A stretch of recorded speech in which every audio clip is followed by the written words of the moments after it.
Okay, so I ordered a whole bunch of stuff from Aliexpress to go on the CF Moto motorcycle, and a lot of it came in today. So I spent the evening putting all that stuff on, and pretty much everything that I got from them required some modification. Kickstand foot actually was fine, but the kickstand itself had a little bit of flashing, mold flashing on it, and that had to be filed down to get it to fit. No fault at all with the kickstand foot. The frame sliders both required some modification to the fasteners. I get a bunch of farkles in the mail today from China for the CF Moto 700 CLX. This is the first one. This kickstand pad is super tiny, and in my experience, any pad that small is going to dig into the mud and tip over the bike, or it's going to dig into the asphalt on a hot day and tip over the bike. So I got this thing. So obviously this is something that I think anybody can do. I am checking to make sure it fits, and it does not.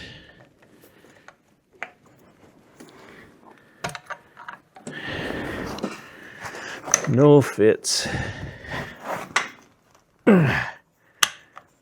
It's real close, but it does not fit. There's no, well, there's a little bit of a burr at the back.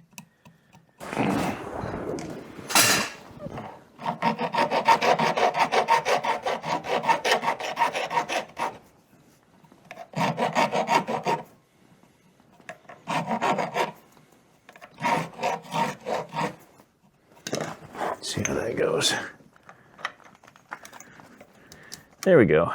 Yep, it's just that little bit at the back.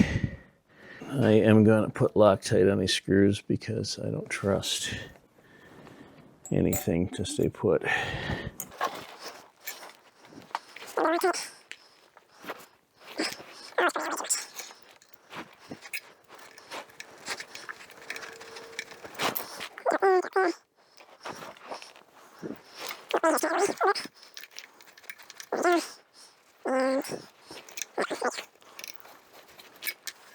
It's going to leave a bit of a gap there because this thing is not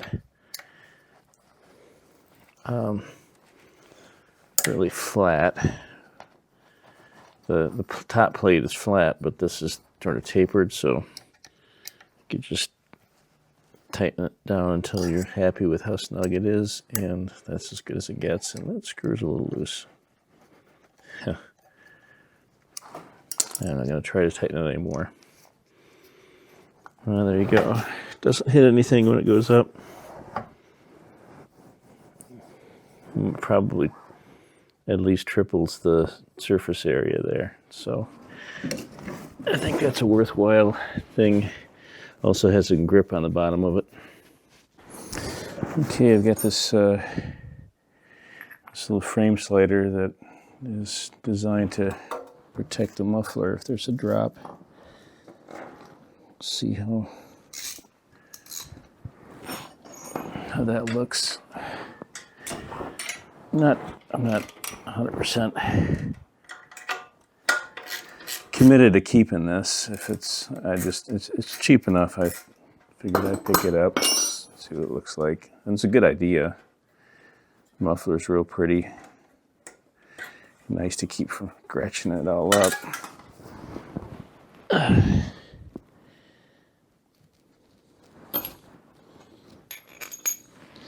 Got this little logo on it. I think I can probably do without the logo. Man, that is way too long. Yeah, okay, so it came with this ridiculously long bolt. You can see in there. As it comes, it would actually hit the swing arm. So I made a mark there and cut this thing off a little bit.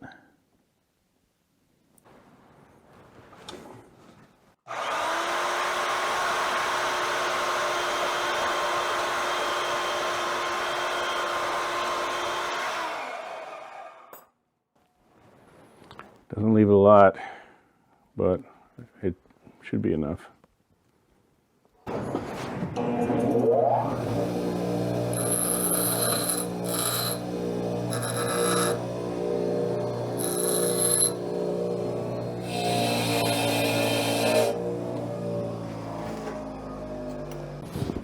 Alrighty,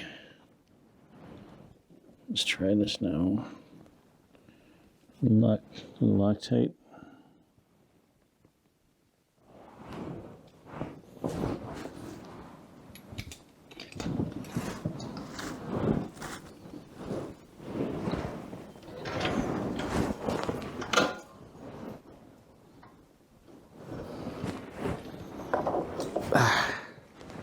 Alright, hang on. Use the wrench to get hold of that. Get this screw nut into the right place. There we go. It started.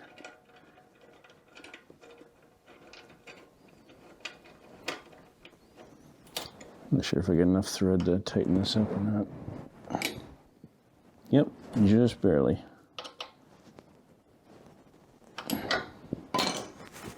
There we go.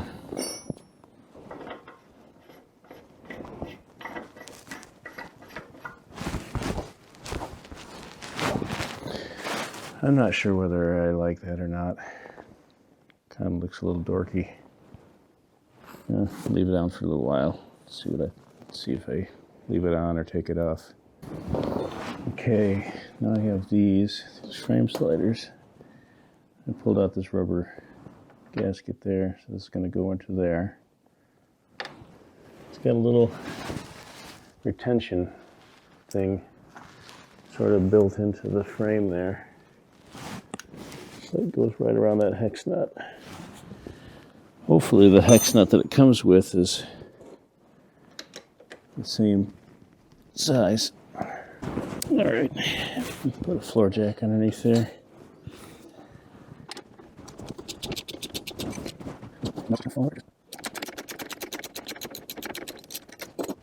Okay, here's the issue.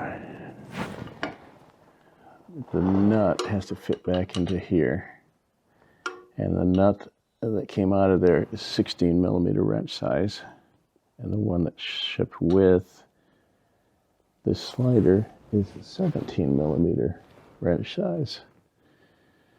So if I'm going to fit this in there at all,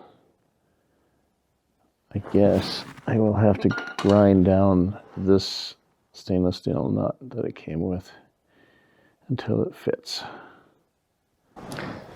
Okay, I ground down two sides of that nut so that a 16 millimeter wrench would fit over the top of it. So let's see if we can make that spool wet.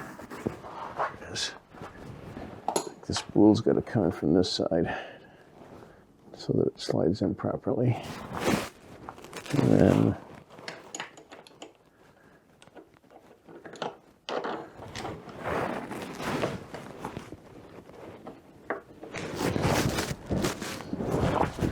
it's an 8 millimeter hex. I was probably not completely set down to the side, so it looks like I probably should take a bit more. I did knock down the point. It goes into the end a little bit, but I got point off. It's not going to bother me, but it's a nylon knot, so it should be all right. It's not going to spin out.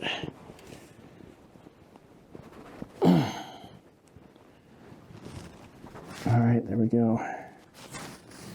That should do it.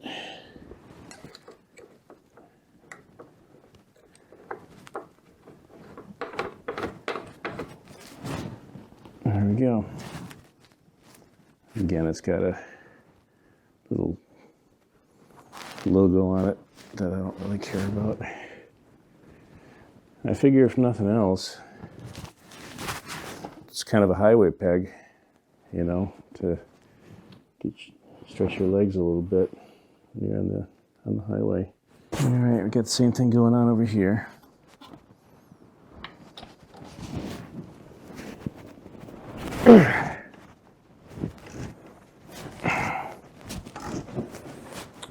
It's one of those pinch style lock nuts that comes from the factory, which actually I would prefer.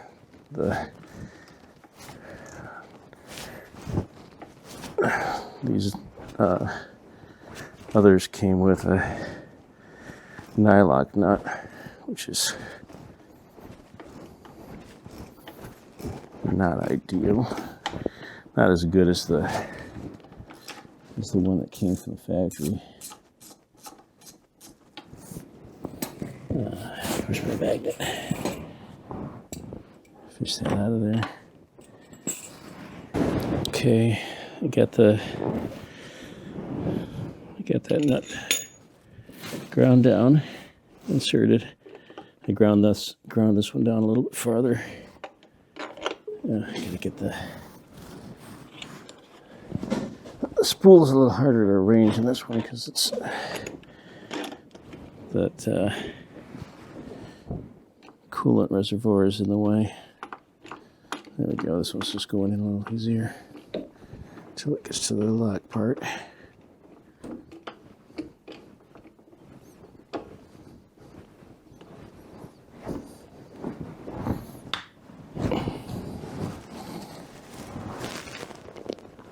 There we go.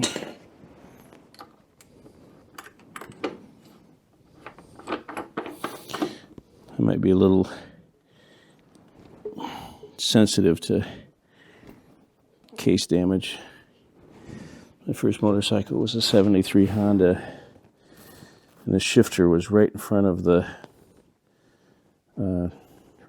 clutch casing, and every time I dropped the thing, which I did a lot, I would put a hole in the side of the clutch casing. My clutch casing was pretty much made out of JB Weld for most of the time that I rode that bike. All right, so that's it for that.